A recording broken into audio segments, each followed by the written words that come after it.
반갑습니다. 아까 안양 동안갑이라고 그랬잖아요. 가장 동안인 사람들이 몰려 사는 곳입니다. 민병덕입니다. 예, 제가 안양이 고향은 아닙니다.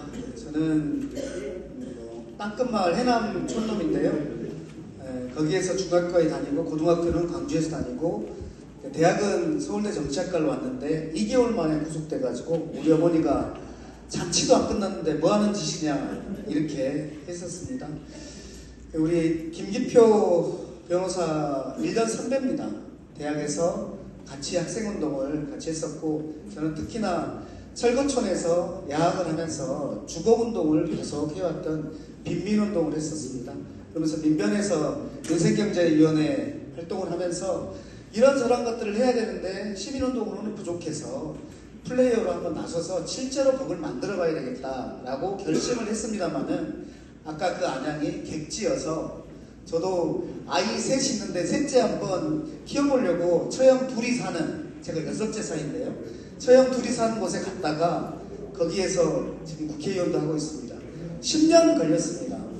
갑자기 된 게 아니라 제일 처음에 30%대로 지고 4년 더해서 10% 올려서 40%대로 지고 또 4년 똑같은 분하고 3번 해가지고 55%에 넘겨서 이겼습니다. 육선 의원 제가 경선으로 이겼는데 얼마나 거기에서 핍박을 받으면서 했겠습니까? 그래서 저는 우리 당 후보님들이 밖으로는 민주를 외치는데 안에서는 전혀 민주적이지 않다라는 것을 제가 그때 10년 동안 한 번도 대의원 못 해보면서 제가 느꼈습니다.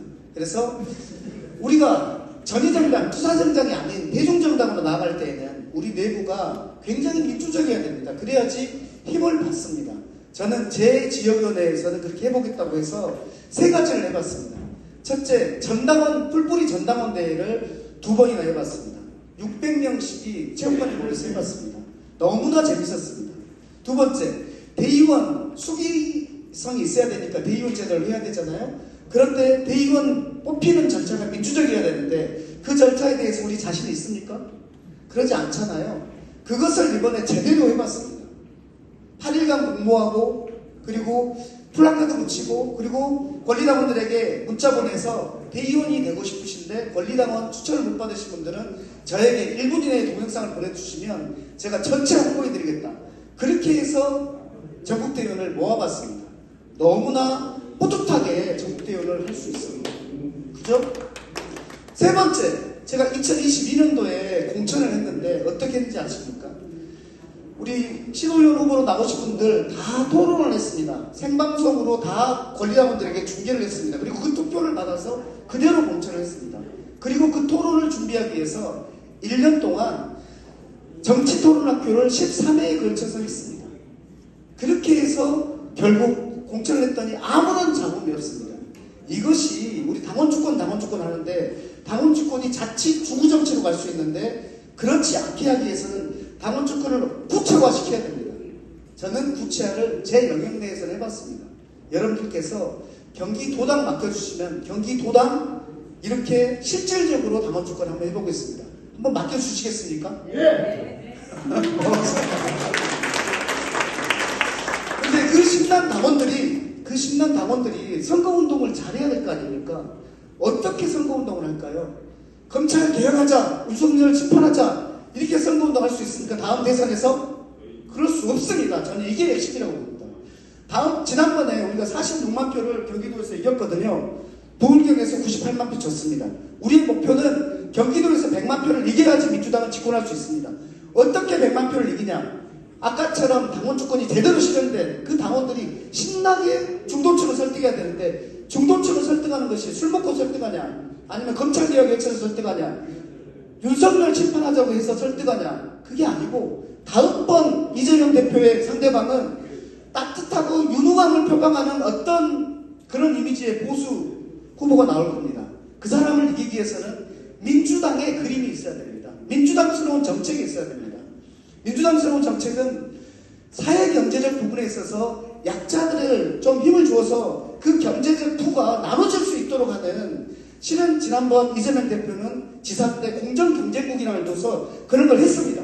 지금은 없습니다. 이런 것들을 해서 민주당은 이런 거 하는 곳이야. 당신들은 민주당을 지지하면 이렇게 돼 라는 걸 보여줘야 됩니다. 그런데 우리 민주당적인 정책들을 지금 국가에서 할 수 있습니까? 제가 1호 법안, 2호 법안, 자영업자 그 법안, 그리고 대출 연장하는 법안 다 냈습니다. 거부권 행사될 겁니다. 그러면 할 수 있는 곳이 어디 있습니까?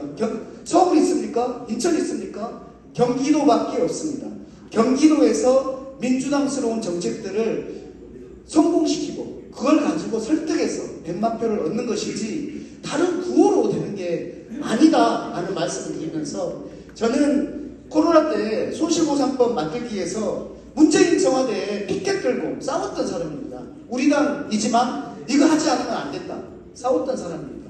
그래서 전국 소상공인위원회 초대 위원장을 했습니다.